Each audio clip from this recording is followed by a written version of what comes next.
Hola compañeros, mi nombre es Cristian Buendía y el día de hoy les vengo a hablar de un artículo que trata de la síntesis, caracterización y aplicación de un complejo de cobre con una base de Schiff inmovilizado en una nanopartícula magnética KIT6 para la síntesis de dihidropiridinas. A manera de introducción, la 1,4-dihidropiridina es un heterociclo que se puede encontrar en diversos productos naturales y en diversos medicamentos. Cabe mencionar que los derivados de esta molécula presentan diversas propiedades medicinales, como propiedades anticancerígenas, propiedades antibacterianas, antifúngicas, antivirales y otras propiedades medicinales, lo cual hace que sea muy importante la síntesis de estos derivados.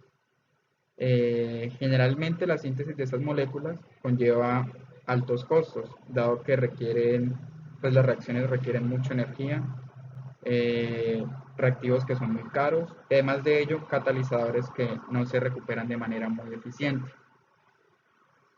De esta manera, los autores del artículo buscan sintetizar un complejo de cobre con una base de Schiff inmovilizado en una nanopartícula KIT6 para emplearla como catalizador en la síntesis de nuevos derivados de dihidropiridina. Es de mencionar que los materiales KIT6 o esas nanopartículas son materiales o nanopartículas de sílice mesoporosas, las cuales actúan como tamices moleculares de alta calidad. Por otro lado, en cuestión de la experimentación, se realiza como tal la síntesis de la nanopartícula y su posterior caracterización a partir de espectroscopía IR, espectroscopía de rayos X de dispersión de energía, distracción de rayos X, también una curva de magnetización BSM, igualmente a partir de análisis termogravimétrico y de calorimetría diferencial de barrido. Ya en cuestión de la síntesis de la nanopartícula, inicialmente se produce este óxido ferroso diférrico a partir de la mezcla de cloruro ferroso y tricloruro de hierro en un medio ácido. Ya obteniendo un sólido, dicho sólido se mezcla con este compuesto, con este reactivo, que es tetraetil ortosilicato, para poder obtener esta nanopartícula. Luego de ello, se mezcla el sólido con este polímero, el P123, que es un polióxido de etileno y polióxido de propileno. Ello en un medio ácido y empleando etanol como solvente. Con eso se obtiene esta partícula que está acá. Cabe mencionar que este polímero, el P123, presenta una parte hidrofílica y otra parte hidrofóbica. Posteriormente se calcina para obtener ya esta nanopartícula. Luego de ello se mezcla con este reactivo el APTS, que es el 3-aminopropil trietoxicilano, para obtener esa nanopartícula con los grupos amino que se observan acá.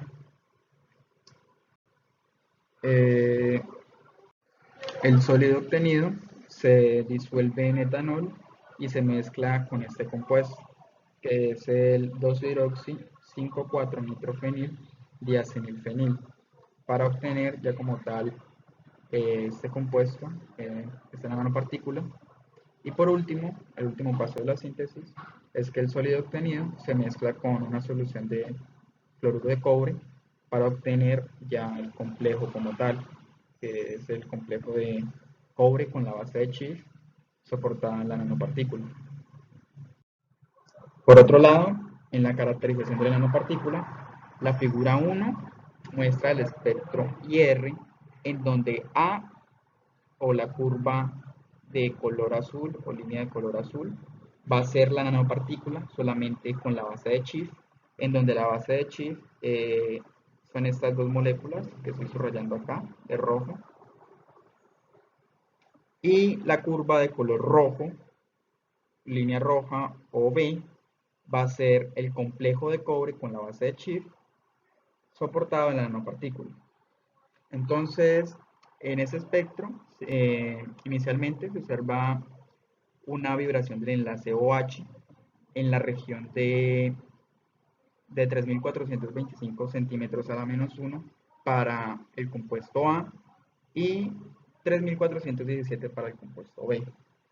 Además de ello, también se observa la vibración del enlace CH con una hibridación sp3 en la región de, 2.931 centímetros a la menos 1 y 2.960 centímetros a la menos 1, correspondientemente para el compuesto A y B.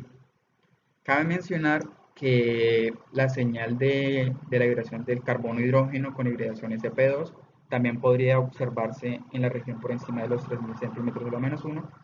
Sin embargo, podría estar solapada por la señal del grupo OH o por el enlace, por la vibración del enlace OH, dado que esa señal siempre es un poco ancha. Además de ello, otra vibración que resaltan los autores es la vibración del enlace metal-ligando, que se observa en una región de 467 y 454 centímetros a la menos 1 para el compuesto A y para el compuesto B, respectivamente. Además de ello, también se puede observar la vibración del enlace silicio-oxígeno-silicio en la región de 1103 centímetros a la menos 1 y 1108 centímetros a la menos 1.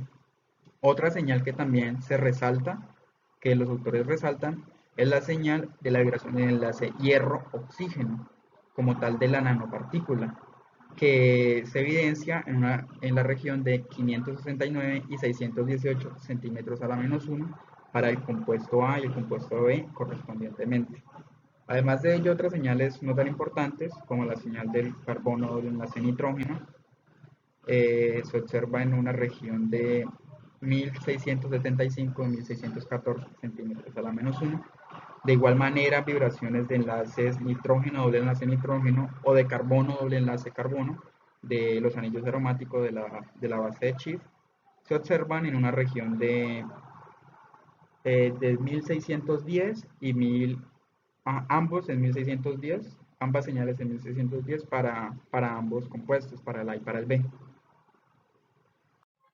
Por otra parte, la figura 3 muestra los patrones de difracción de la nanopartícula sintetizada, en donde el difractograma muestra señales en 30.3, 35.6, 43.3, 57.2 y 62.5 grados, con lo cual los autores llegan a la conclusión de que la nanopartícula presenta una estructura tipo espinela, con una fase cristalina cúbica, como se observa acá. Esto se puede comprobar con un difractograma del óxido ferroso diférrico, en donde se muestran las mismas señales, en donde se muestran esas señales de 30, de 35, de 43, de 57 y de 62 grados.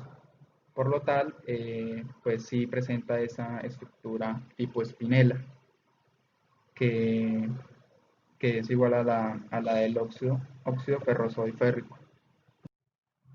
La figura 4 muestra el análisis de rayos X de dispersión de energía, en donde se detectan diversas señales.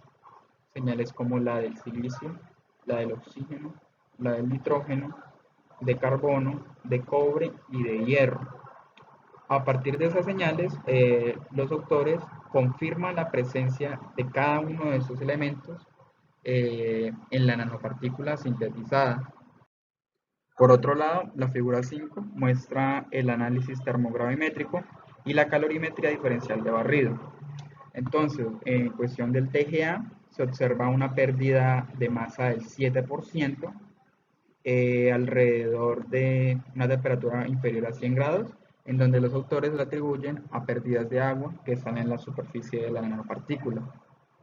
Posteriormente, se observa otra pérdida de masa en una temperatura de en un rango de 100 a 180 grados Celsius, en donde los autores la atribuyen a pérdidas de moléculas de OH que de igual manera están en la superficie de la nanopartícula.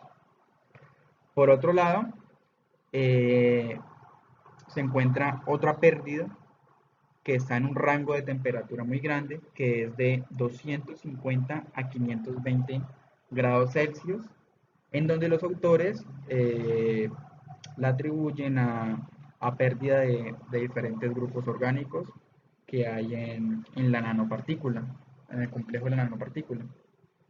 Ya como tal, la calorimetría diferencial se observa una primera señal endotérmica a 150 grados Celsius. Los autores la atribuyen a la evaporación de moléculas de agua o de moléculas de OH que están en la superficie del catalizador de la nanopartícula. Además de ello, se observan otras dos señales que están a 329 grados Celsius y 577 grados Celsius, en las cuales son atribuidas de igualmente a pérdidas de estos grupos orgánicos. Cabe mencionar que dichas señales son exotérmicas. Bueno, de esta manera se obtiene que el catalizador no perderá su estructura a temperaturas inferiores de 250 grados Celsius. Esto implica una alta estabilidad térmica de la nanopartícula y pues esta estabilidad es muy ventajosa en diversas reacciones o diversas síntesis, dado que muchos compuestos orgánicos se producen o se sintetizan a temperaturas elevadas. Por lo tanto, la nanopartícula o este catalizador pues puede actuar en reacciones que tengan temperaturas altas. La figura 6 muestra el análisis BSM, el cual se emplea para determinar las propiedades magnéticas de un material. Dicho análisis muestra un bucle de histéresis, es decir, esa tendencia que se muestra en la gráfica. Es una histéresis que es muy típica de los materiales con propiedades magnéticas. En este caso, los autores llegan a la conclusión o confirman que la nanopartícula pues tiene estas propiedades magnéticas, dado a la histéresis que se presenta en la gráfica, a partir de este análisis BSM. La figura 8 es la isoterma de absorción y desorción de nitrógeno de la nanopartícula, en donde la isoterma nos muestra que se obtiene una tendencia o una histéresis tipo 4, como esta que se observa acá. Esta histéresis nos da o nos confirma que el material o la nanopartícula presenta una superficie mesoporosa. Por último, ya en la aplicación catalítica de la nanopartícula, se llevan a cabo reacciones multicomponentes para probar pues, la efectividad de este nanocatalizador, en donde se sintetiza este derivado de dihidropiridina empleando diversos sustituyentes en este aromático. Y pues los sustituyentes son esos que se encuentran acá. A partir de ello se obtiene tiempos de reacción muy cortos para la síntesis de esa dihidropiridina, empleando los diversos sustituyentes.